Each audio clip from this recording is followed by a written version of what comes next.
अस्सलाम वालेकुम। मैं हूं असनाद महमूद एनएस सर्विसेज से।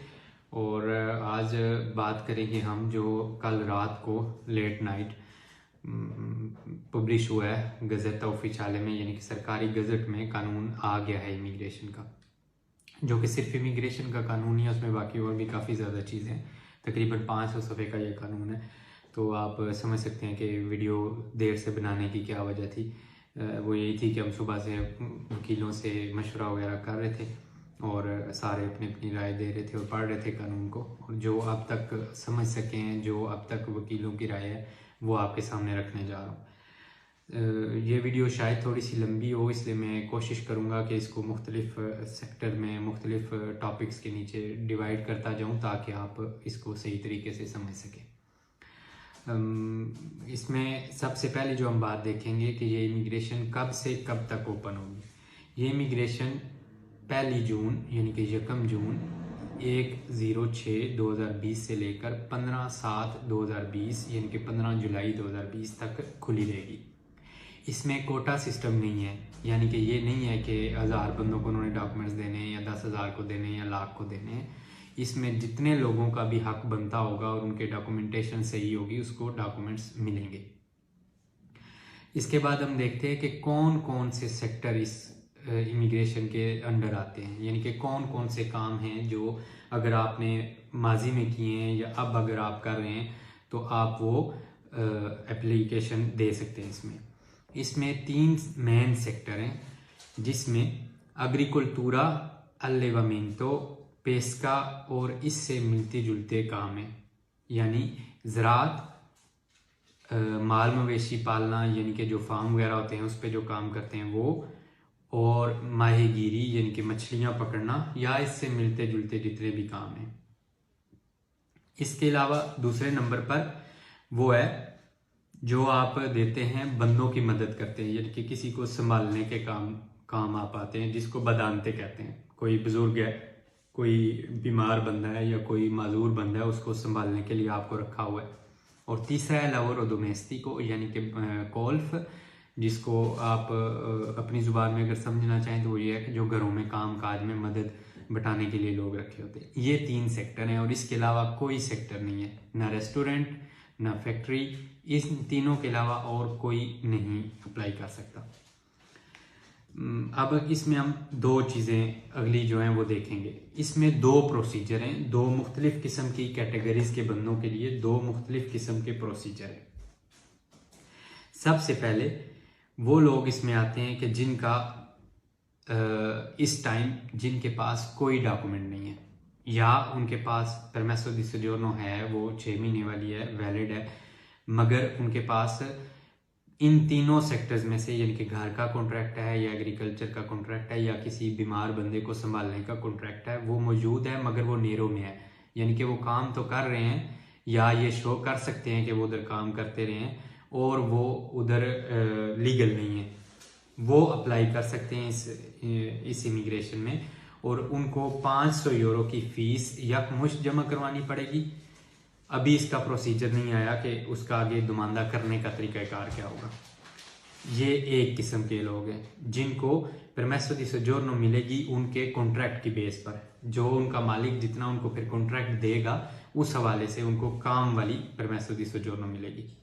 इसमें दूसरा केस उन बंदों का है जिन्होंने कस्तूरे में दुमानदा करना है, और वो कौन है? जिनके पास कोई भी ऐसी परमेसो दी सोजोर्नो है जो 31/10/2019 यानी कि 31 अक्टूबर 2019 के बाद एक्सपायर हो गई है, और उन्होंने इस सोजोर के एक्सपायर होने से पहले यानी कि 31 अक्टूबर 2019 से पहले इन्हीं तीनों सेक्टरों में यानी कि एग्रीकल्चर, डोमेस्टिक या किसी बीमार बंदे की देखभाल के लिए काम किया हुआ है, और वो ये साबित कर सकते हैं कि हमने ये काम किया हुआ है। यहाँ पर भी अभी सबूत किस तरह का चाहिए होगा ये बात अभी वाजे नहीं है। तो इनको ये जो दूसरे किस्म के लोग हैं, ये अगर सजोर अप्लाई करेंगे कस्तूरे में तो इनको 6 महीने की सजोर मिलेगी काम ढूंढने वाली।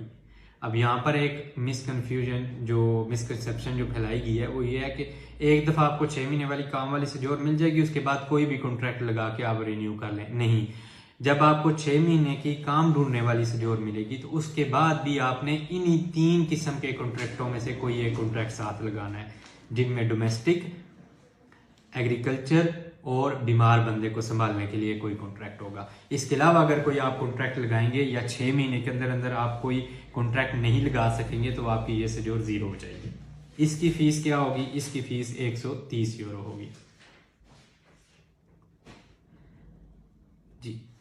अब हम ये देखते हैं कि बंदे ने डोमेस्टिक कॉन्ट्रैक्ट साथ लगा के इमिग्रेशन अप्लाई कर दी, उसको सजोर मिल गई, उसको सजोर फर्ज करें मिली 1 साल की। 1 साल के बाद उसका क्या होगा? 1 साल के बाद जब उसको काम वाली सजोर मिल चुकी थी 1 साल की, उसके बाद वो कोई भी कॉन्ट्रैक्ट साथ लगा के उसको नॉर्मल सजोर की तरह रिन्यू करवा सकता है। उसके बाद उसके लिए ये पाबंदी नहीं होगी कि वो इन्हीं तीनों सेक्टरों में कहीं पर भी काम करता रहे। अब हम देखते हैं कि जो मालिक है काम पे जो आपको रखेगा या जो ये कहेगा कि ये बंदा मेरे पास नेरो में काम करता रहा है इतने अरसे से, वो किस तरह का होना चाहिए। सबसे पहली बात जो अक्सर भाई सवाल पूछ रहे हैं कि उसका खुद कितना हो। खुद के बारे में अभी कंफर्म कानून नहीं आया, वो 10 दिन के अंदर अंदर आएगा, मगर जहां तक अंदाजा किया जा सकता है कम से कम 20,000 का खुद लाजमी होगा। ये सिर्फ एक अंदाजा है।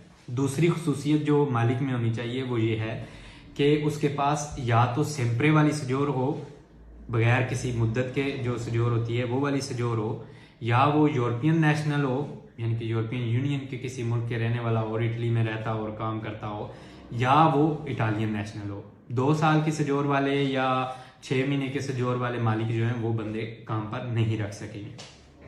इसके अलावा उनका जो ट्रैक रिकॉर्ड है, क्रिमिनल ट्रैक रिकॉर्ड जो है वो मुजरिम ना हो, यानी कि उनको किसी ऐसे केस में सजा ना होगी हो किसी भी अदालत की तरफ से जिसमें इलीगल इमिग्रेशन का केस ना हो उस पर, या उसके पास नेरो में बंदे रखने का केस ना हो, या इसके अलावा जो बड़े बड़े जराइम है इस तरह का उसके ऊपर कोई केस ना हो जी। इसके अलावा अगली चीज जो हम देखेंगे वो ये है कि वर्कर जो है उसकी क्या खसूसियत होनी चाहिए। वर्कर के लिए जो बंदा इमिग्रेशन अप्लाई कर रहा है जिसके पास अभी तक डॉक्यूमेंट्स नहीं है, उसकी सबसे पहली खसूसियत ये होनी चाहिए कि वो 8 मार्च 2020 से पहले इटली में मौजूद हो और वो ये इसको साबित कर सकता हो। सबूत के लिए क्या क्या चीज चाहिए? सबूत के लिए सबसे पहली चीज जो पहले कानून में रखी गई थी और आज वाले में थोड़ी सी चेंज कर दी गई है, उसको क्लियर कर दिया गया, वो ये है कि उसके फिंगरप्रिंट हुए होने चाहिए 8 मार्च 2020 से पहले। अगर फिंगर नहीं है तो फिर क्या सबूत होगा? डिक्लेरेzione di presenza। जो लोग यूरोपियन यूनियन के अंदर के हैं या शेंगन एरिया के अंदर के हैं, वो जब इटली में आते हैं तो कोई अपनी वो एक डिक्लेरेzione di presenza जाके करते हैं, जी मैं फलां मुल्क का रहने वाला हूँ, मैं आज से इटली में रह रहा हूँ। या इसके अलावा अगर आप शेंगन से बाहर के हैं, मसलन हम लोग जो हैं, हमारे लिए ये जरूरी होगा कि पासपोर्ट के ऊपर एंट्री की मोहर लगी हुई हो। इसके अलावा भी उम्मीद की जा रही है कि कुछ और किस्म के सबूत भी रखे जाएंगे, मगर वो जो अब इसके बाद नया कानून आएगा 10 दिन के अंदर, उसमें पता चलेगा उसकी तफसील। वर्कर के ऊपर अगर कोई केस चल रहा है तो वो किस किस्म का केस है जिसकी वजह से वो अप्लाई नहीं कर सकेगा। सबसे पहली चीज है कि उसको फोलियो दी विया ना मिला हुआ हो। यहां पर भी आप ये ध्यान में रखेंगे, हर फोलियो दी विया इस बात को लाजिम नहीं करता कि आप इमिग्रेशन अप्लाई नहीं कर सकते। फोलियो दी विया में सिर्फ आपको टेररिज्म या मुल्क में बदअमनी फैलाने की वजह से जो मिलता है, उस किस्म के या सीरियस किस्म के जो फोलियो दी विया हैं वो आप को अगर मिले हुए हैं तो आप उस पर अप्लाई नहीं कर सकते। अब आपने पता करना है कि मुझे जो फोलियो दी विया मिला था वो किस तरह का है और मैं उस पर अप्लाई कर सकता हूँ या नहीं। आप वो फोलियो दी विया स्कैन करके या तस्वीरें बना के हमें नीचे दिए गए नंबर्स पर या हमारे पेज के मैसेज सेक्शन में भेज दें, हम चेक करवा देंगे। इसके अलावा खुद वर्कर जो है उसके खिलाफ भी किसी किस्म का केस में उसको सजा नहीं होनी चाहिए। मसलन उसने कोई ये चरस अफीम वगैरह या जितनी नशावर चीजें इस किस्म के किसी केस में उसको सजा ना हुई हो, या उसने किसी की जाती आज़ादी के खिलाफ कोई काम ना किया हो, या उसने प्रोस्टिट्यूशन यानी कि जो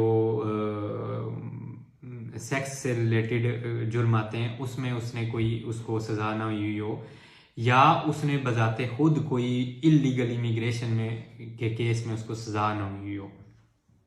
इसके अलावा भी बहुत ज़्यादा चीज़ें हैं जिनमें सिंपली उसको ये समझ लें कि उसको किसी बड़े जुर्म में सजा ना हुई हो। ठीक है जी। अब हम देखते हैं कुछ ऐसे सवाल जो हमसे भाइयों ने बार बार पूछे हैं और उसके बारे में हमने अपने वकीलों से मशवरा किया है और आज भी पूरा दिन इसी मीटिंग में हम रहे हैं, उसका जवाब देने की कोशिश करते हैं। सबसे पहला सवाल जो बहुत ज़्यादा भाइयों ने किया है वो ये है कि मैं फैक्ट्री में काम कर रहा हूँ, 1 साल से कर रहा हूँ, 2 साल से कर रहा हूँ, रेगुलर टैक्स दे रहा हूँ या रेस्टोरेंट में काम कर रहा हूँ, मेरे पास 6 महीने वाली सजोर है, तो मैं इमिग्रेशन अप्लाई कर सकता हूँ? इसका जो अभी तक हम आपको जवाब दे सकते हैं वो ये है कि आप अभी इंतज़ार करें। फिलहाल के कानून के मुताबिक जब तक आपका वो पहला कॉन्ट्रैक्ट चल रहा है जिस पे आप काम कर रहे हैं वो चल रहा है, आप इमिग्रेशन नहीं अप्लाई कर सकते। आपको भी वो काम छोड़कर इन्हीं तीनों किस्म के कॉन्ट्रैक्टों में से कोई एक कॉन्ट्रैक्ट ढूंढना पड़ेगा, या डोमेस्टिक काम वाला या एग्रीकल्चर का या किसी बंदे को संभालने वाला, तो फिर आप अप्लाई कर सकेंगे।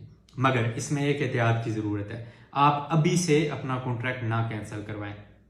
क्यों? क्योंकि ये कानून बना है नेरों में काम करने वालों को बैंकों में लाने के लिए, यानी कि उनको गैर कानूनी से कानूनी काम में लाने के लिए। तो अभी ये नहीं पता कि हुकूमत क्या शर्त रखेगी कि ये जो नेरो का काम है ये कम से कम कितने अरसे से चल रहा हो। मसलन अगर हुकूमत ये शर्त रख देती है कि कम से कम 1 साल से बंदा किसी के घर काम कर रहा हो नहरों में, तो वो अप्लाई कर सकेगा।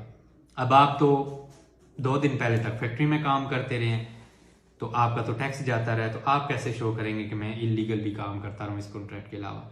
लिहाजा ये एक ऐसी चीज़ है जिसके लिए प्रॉपर आपको भी 10 दिन वेट करना पड़ेगा। जब नया कानून, इसकी जो अमली पहलू आएंगे जिस कानून में, वो जब आएगा तो आपको पता चलेगा। इसके अलावा अक्सर भाई ये पूछ रहे हैं कि मेरे पास डुबलिनो का मुझे पेपर मिला था या मुझे डुबलिनो वाली सजोर मिली थी, इसके अलावा मेरा रिकोर्सो चल रहा है, मेरी अजीलो चल रही है, ये सारे केसेस जो हैं तो मैं अप्लाई कर सकता हूँ जी। उसमें भी जवाब यही है कि आप अप्लाई कर सकेंगे। आप बिल्कुल किसी की बात में आके फिलहाल अपनी अजीलो वगैरह कोई बंद ना करवाएं। आपका दुमानदा जब हो जाएगा और जब आपको खुद कस्तूरे वाले बुला के ये कहेंगे या प्रेफेक्टूरे वाले ये कहेंगे कि आपका तो अजीलों का दुमानदा चल रहा था, तो आप अब अजीलों वाला दुमानदा रखेंगे या इमिग्रेशन वाला दुमानदा रखेंगे, तब आपने बंद करवाना है, उससे पहले बंद नहीं करवाना। क्यों? इसमें रिस्क ये है कि अगर आपको इमिग्रेशन वाले डॉक्यूमेंट्स भी ना मिले, उधर से आपने अजीलों भी बंद करवा दी, तो आपके लिए तो सारे रास्ते बंद हो जाएंगे। अभी तक जितनी चीज़ें हैं वो मैंने कोशिश की है कि इसे एक वीडियो में कवर कर दूँ। वीडियो लंबी हो गई है, मगर इसमें ज़रूरी था कि एक जगह पर मैं आपको सारी इंफॉर्मेशन देने की कोशिश करूं। अब इससे आगे क्या होगा? अब इससे आगे ये होगा कि जैसे आज ये कानून आया है, इसके खुद कानून के अंदर लिखा हुआ है कि 10 दिन के अंदर अंदर इस कानून के अंदर जितनी वजारतें आती हैं वो सारी मिलकर एक नया प्रोसीजर का कानून बनाएंगी, यानी कि जिसमें ये तरीकाकार बताएंगे दुमानदे कहाँ पर होने हैं, दुमानदों की इजाफी फीस कितनी होगी, मालिक का खुद कितना होना चाहिए, अगर एक ही घर में 2 बंदे रह रहे हैं तो वो दोनों अपना खुद मिला के मालिक बन सकते हैं या नहीं, दुमानदा किस वेबसाइट पर होगा, दुमानदा कौन कौन कर सकेगा, इसके अलावा बंदे को कहीं जाके ओरिजिनल डॉक्यूमेंट्स देने पड़ेंगे या पासपोर्ट की फ़ोटोकॉपी पर भी दुमानदा हो जाएगा। इस तरह की बहुत सी चीज़ें हैं जिनका अभी तक जवाब देना मुमकिन नहीं है, क्योंकि जब तक प्रोसीजर सामने नहीं आएगा तब तक आपको इसका कोई हतमी या सही सच्चा जवाब नहीं मिल सकेगा। लिहाजा आपसे दरख्वास्त यह है कि अभी 10 दिन इंतज़ार करें, और इसमें इंतज़ार से कोई मसला भी नहीं होगा, क्योंकि दुमानदों की डेट जो है वो 1 जून से लेकर 15 जुलाई तक है। यानी कि अगर आपने 14 जुलाई को भी दुमानदा किया तो आपका दुमानदा उतना ही वैलिड होगा जितना 1 जून को करने वाले का है। इसमें यह नहीं है कि पहले आओ पहले पाओ। तो अभी इंतज़ार करें, इंशाल्लाह जैसी नई इस बारे में अपडेट्स या खबरें आती रहेंगी वो हम अपने पेज पर शेयर करते रहेंगे। आपको धोखे वगैरह से बचाने के लिए जो अगर आपको कोई मशवरा दिया जा सके तो उसमें यह है कि अगर आप किसी से अभी से बात कर रहे हैं कॉन्ट्रैक्ट के लिए, तो आप उससे क्रिमिनल हिस्ट्री उसकी ज़रूर पूछें कि आपको कोई सज़ा वगैरह तो नहीं हुई। उनकी सजोर ज़रूर देखें कि वो सिंपरे की हो, और उनका खुद अपनी आंखों से खुद देखें कि आपका खुद कितना है। ये 3 चीज़ें फ़िलहाल ऐसी हैं जो आपने लाजिमन देखनी है। दूसरा ये कि बंदा ऐसा होना चाहिए जो आपको जानता हो और आप उसको जानते हो, उसके घर आते जाते कभी कभार आपको उसके हमसायों ने देखा हो, क्योंकि अगर चेक करने आए कि वाकई ये बंदा इधर काम करता है या नहीं और हमसायों ने कह दिया जी हमने तो इस बंदे को कभी ज़िंदगी में नहीं देखा, तो आपके डॉक्यूमेंट रिजेक्ट हो सकते हैं। इसलिए इंशाल्लाह अगले दिनों में हम अपने वकीलों के साथ मशवरे में हैं, जैसे जैसे अपडेट्स आएंगे हम भी आपके दुमानदे इंशाल्लाह पूरे इस पीरियड में हम भी आपके दुमानदे करेंगे, वकीलों के साथ मिलकर करेंगे। तो हम इंशाल्लाह कुछ दिनों तक जैसा ही ये प्रोसीजर सामने आता है कि दुमानदे किस तरह से और कहाँ कहाँ पर हो सकते हैं और कौन कौन कर सकता है, हम आपको अपना सारा जो इन दुमानदों का पैकेज होगा वो एक वीडियो में तफसील के साथ बताएंगे। तब तक अपनी दुआओं में याद रखें और इन्फॉर्मेशन को दूसरों तक पहुंचाएं, वीडियो को शेयर करें। और अगर आपका कोई सवाल वगैरह हो तो आप हमारे पेज पर मैसेज कर दें या इस वीडियो के नीचे कमेंट्स में लिख दें या आप हमें व्हाट्सएप पर मैसेज कर दें। कुछ दिनों से हम आपकी सारी कॉल्स का जवाब नहीं दे पा रहे क्योंकि हमें दिन में तकरीबन 300 से 400 कॉलें मौसूल हो रही हैं। तो आप समझ सकते हैं कि हम ऑफिस में भी काम करते हैं, तो एक दिन में इतनी ज़्यादा कॉल्स का अक्सर जवाब देना मुमकिन नहीं होता। कुछ मैसेजेस भी मिस हो जाते हैं। आप बिल्कुल शर्मिंदा ना हो, शर्म ना करें कि दोबारा मैसेज करूंगा तो कहीं इनको बुरा ना लगे, आप बेशक दोबारा मैसेज कर दें, हम उसको जैसा ही टाइम मिलेगा देख लेंगे। तब तक अपनी दुआओं में याद रखिएगा और पेज पर अटैच रहे, इंशाल्लाह नई नई अपडेट्स आपको साथ साथ देते रहेंगे। अल्लाह हाफिज़।